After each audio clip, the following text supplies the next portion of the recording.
Please welcome to the stage Arlan Hamilton, founder and managing partner of Backstage Capital. The Atlantic's Gillian White is back to lead the conversation.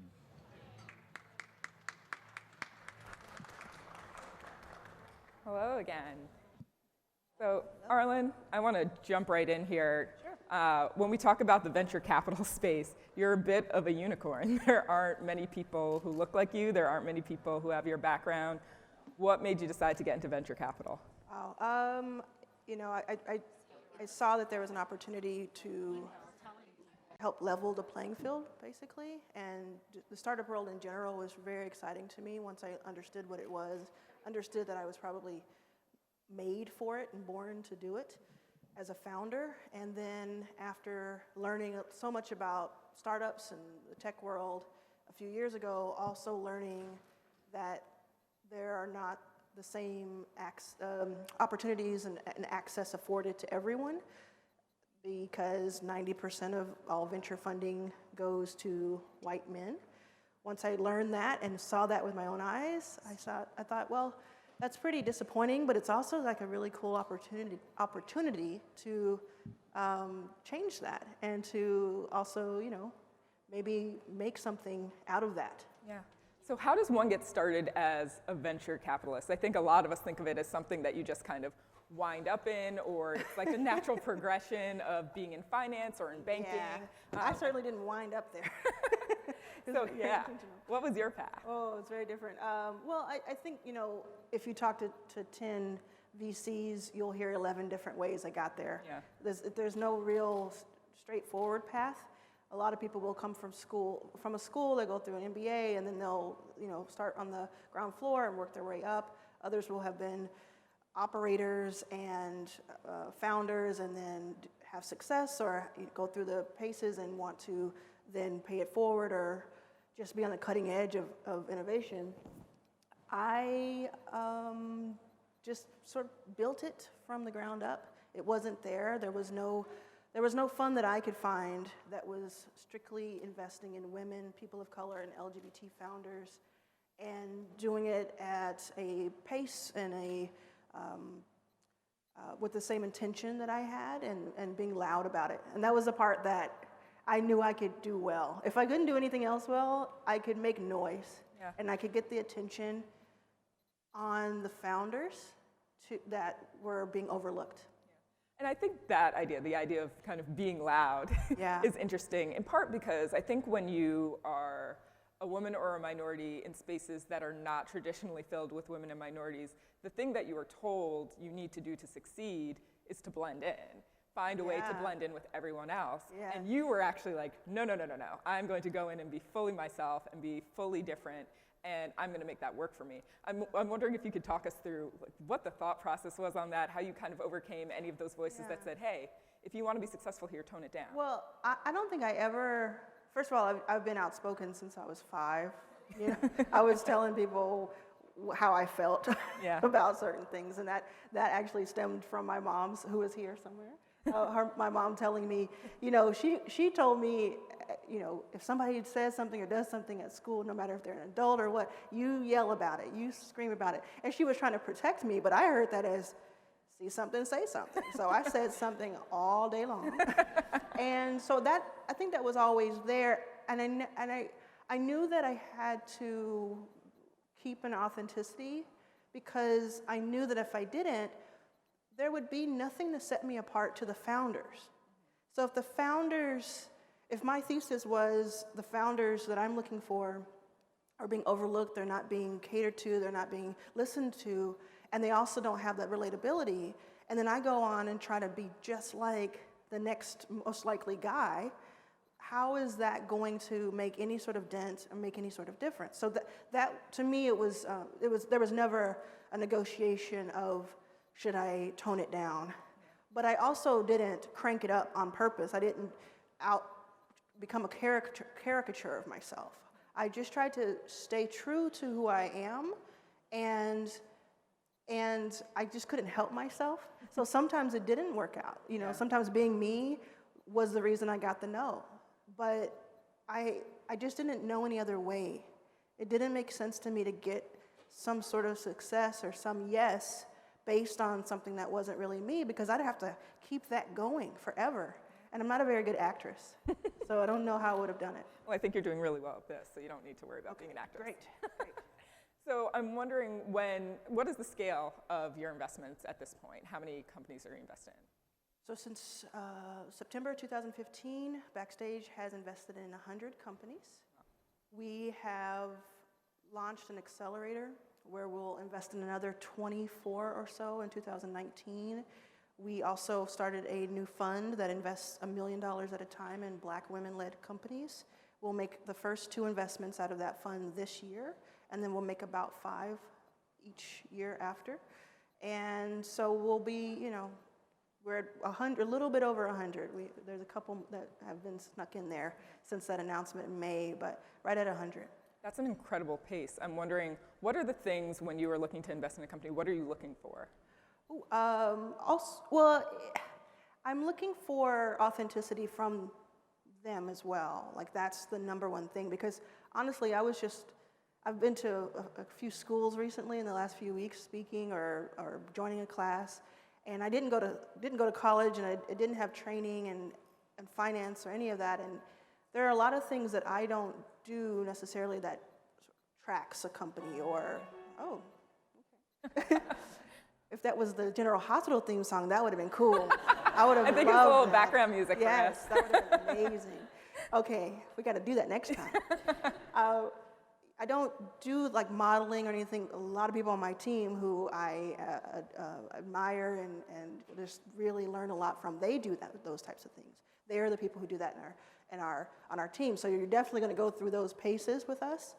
But originally and initially, what I'm looking for, I'm trying to understand what type of founder you are now and what you may be. What is going to knock you off balance? What makes you tick? I'm looking for their character and how they treat others and how they treat adversity, and maybe from my lens, seeing if I recognize something based on my life experience. Do I see someone that I feel they're going to weather this storm, and being at a startup, working at one, or running one, which is a lot of work. There are very few glory days.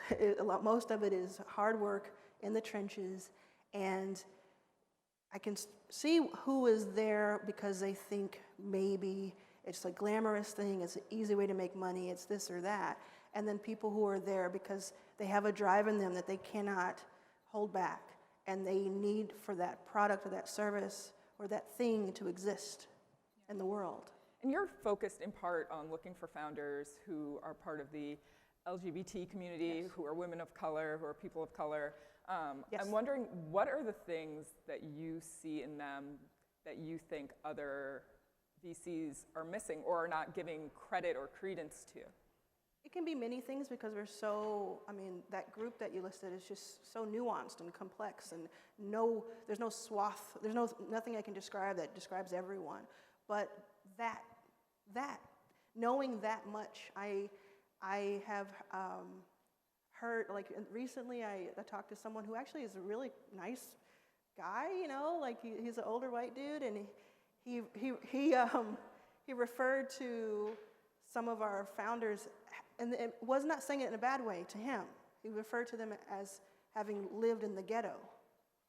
Because to him, I guess he's still looking at good times or something, he's stuck.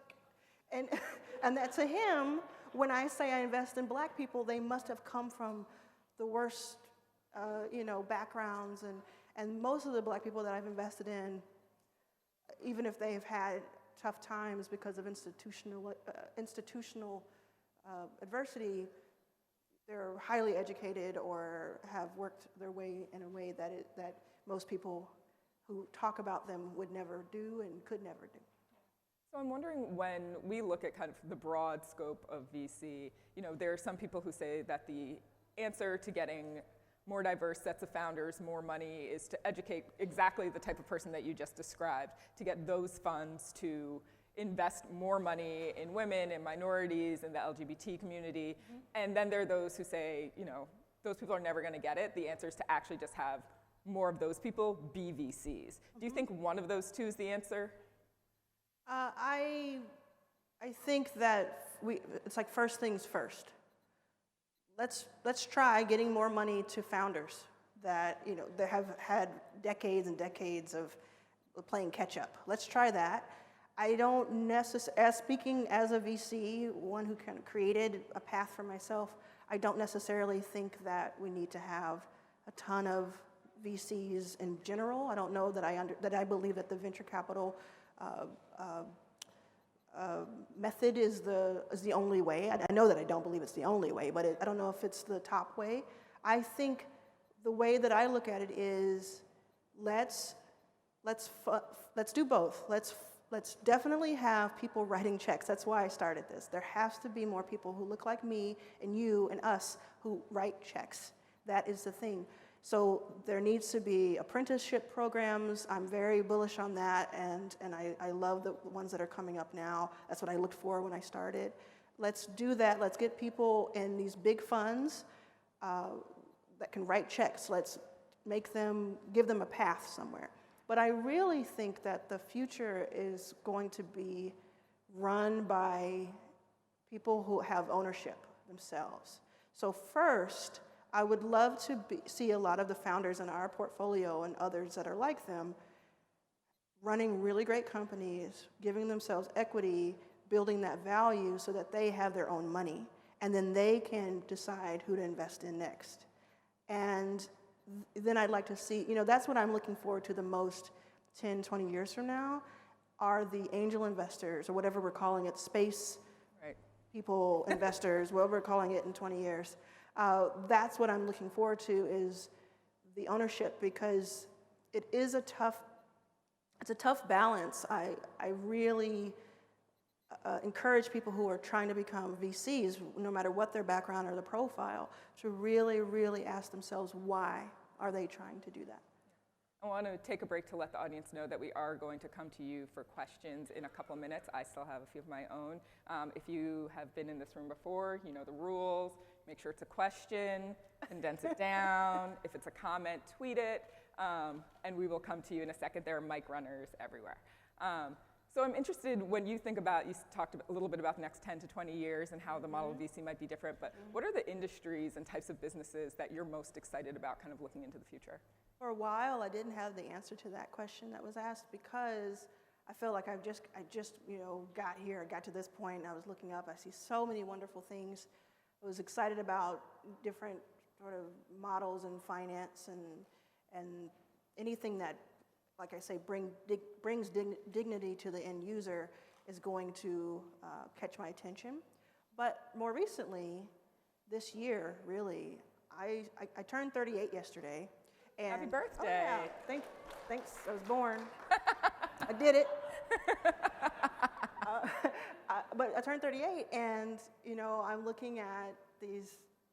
They've been around for years. I saw one in 2014 and 15, and maybe before that, where there's this kind of countdown clock about our environment and about sustainability and renewable energy, where if we don't get a handle on it, and soon, we have a 12-year and we have a 22-year mark. If we don't get a handle on that really, really quickly, and there's things that we can do that I'm learning about, then everything else won't matter.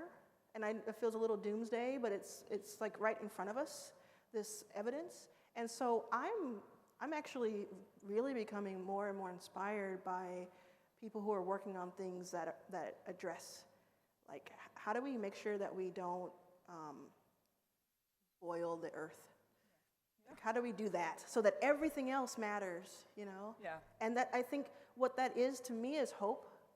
I think we all look for hope in something, especially when we're working so hard for something. And I love thinking about the convergence of that, like working on things that are saving the planet, if you will, with the type of people who are going to be needed in order to find all of the solutions. Because you're not going to find all the solutions by one type of person with one background. So the diversity is paramount when it comes to saving the world, if you look at it in that way. So one of the things I hear a lot when I have these conversations about diversity in VC and in finance in general is that sometimes people like to go back to a pipeline problem, saying, oh, well, if you want to invest in founders who are focused on sustainability, there aren't necessarily that many black women, or there aren't necessarily that many gay women who are in that space. So I don't know, like we just can't find them to invest in them. Sure. Do you think that's true? And if so, like what do we do to fix the pipeline so there are more people? Right, so you said it. So it's not true what they're saying that there's no one there. There's some in our portfolio. Uncharted Power, Jessica Matthews, who lives in Harlem, who works out of Harlem, was building will probably be one of the most important businesses there is for renewable energy. We have Solstice in our portfolio, many, many others, Aqua, AI. So it's not true that there's no one. First, when those people, whoever's saying that, I wonder if they can name any. If they can't name any, if they're saying they're not enough, I can roll with that. Let's roll with that. But if they're saying there are none, that means that they have not looked. They simply have not looked. They are probably the same people who say, I cannot find a woman to be on my board. I don't know any women who invest, so they can't be at this investment thing in New York. But at the same time, we can't just yell at those people and say, you're wrong, we're doing it. We also have to be building infrastructure for people who do want to work. There are plenty of people that I've never met who I want to meet, who either work in that field already or are thinking about it and want to. Not everybody started as a surgeon. Not everybody started as a rocket scientist. You had to wanted it at a certain age. And so grabbing them early, also grabbing them later in life, because a lot of them wouldn't have had the opportunity. And we need to be able to give them capital and space and respect and time to do that, and to understand that, honestly, it's not even if you're not on board with the diversity thing, because it's not your bag, you're going to need those brilliant minds. Go watch Hidden Figures. It'll explain all of it. You're going to need those brilliant minds working together. And it's going to be in the form of a white man. It's going to be in the form of a woman of color. It's going to be in the form of a trans person. It's going to be in these different forms. And they need to work together for the betterment of us all, for all of us to win. And so doing everything that we can to support them should be our number one priority. I think this is a great time to go to questions if we have any. All right, if not, I have some more questions as well. So one of the things that I'm wondering is, so you mentioned that if somebody came to you and said they wanted to be a VC, that you, in part one, is to make sure that they know what that means and that they're really into it. So let's say you have a young woman of color in front of you who says, yes, this is what I want, but I feel like the answer is always no. I feel like this is not a community or not a profession that's reflective of me. I'm wondering how you would mentor somebody like that to go through this process to become what you've become. Yeah, if I would really want to sit with them and understand the why. And that's just me wanting to understand the why. By the way, I would have probably told me off. So if me wanting to know the why doesn't fit within your thing, tell me to go fly a kite and go do your thing. But I would want to understand that if it's the question is set up that way, and if I understood why this vehicle was the one that they needed to drive, then I would say there should be no one who should stop you. There should be no reason that should stop you. And there are a lot of people who have been working for years before I was even around. I'm a new kid, Before I was around, during this process, ones that are unsung heroes who aren't on the cover of Fast Company, but who are the reason I'm on the cover of Fast Company. They're working so that you can have a tribe when you land there. And it won't always look, I was going to say like Children of the Corn, but that probably is offensive. It's not going to always look like that. Yeah. That's offensive, I just realized. It's going to be more reflective because of the groundwork that has been laid by so many people. Yeah. I think we have a question right back there. Oh, hi. My name is Danielle Christoph. I'm from Convene. I was wondering, thank you for sharing your experiences with us. I was wondering if you could maybe speak a little bit about some of the companies that you're really excited about right now and what it is that you're looking for in terms of some of the companies that you invest in. Right. So yeah, I think we touched on like the type of founder I'm looking for, and then I should point out that there are now 30 of us at Backstage Capital and Accelerator, and more than a third of us can make an investment decision. So everybody's coming from a different place, and we're looking at all sorts of things and have different interests. I do less and less of the investment work and more building out the vision. So if you go to backstagecapital.com/crew, you can see everyone who's there. Their first name at Backstage Capital gets you to them. We have more than 100 companies, and I'm in love with all of them. They're really amazing. We've had about 5 to dissolve. The ones that are still going, I mentioned Uncharted Power, Jessica Matthews and her team. They're here in Harlem. They're working on renewable energy, different things that create power in an interesting way, from soccer balls to luggage to speed bumps and beyond. And I'm sure that she's thinking about the moon, Mars, and everywhere in between right now. There is ShearShare, is a really cool company that I love. They're out of Dallas. It's a married couple that they're calling themselves the Airbnb for salon owners and stylists. So if you are a stylist, you just got out of school, or you have been around for a while, but you can't necessarily afford a chair somewhere every day of the week and pay rent, you can rent a chair at a nice salon that's been vetted, that has pictures from them, they've met them by the day. So you can go in 2 days a week and have your clientele and build up your clientele and have a sophisticated workspace. Or maybe you're visiting some other city in your state and you need it for that day, and you can do a pop-up. And they're in hundreds of cities, and they've just built that with so few resources. So incredible. There's, there's just so many, like they come flooding at me.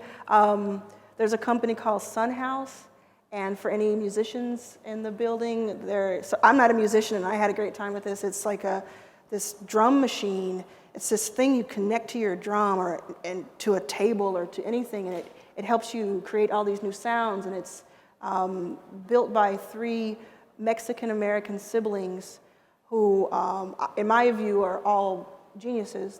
I believe they're like, if they studied, tested, they would be considered geniuses. They're brilliant people, and in New York and Los Angeles, and have built this, and have any drummer that you know that you look up to has used this product and has praised this product. And they've done all of that, again, with so few resources that it's mind-boggling. Well, I think this is the time where we should wish Arlan a happy belated birthday and thank her for her time. Thank you. Thank you, guys. Thank you.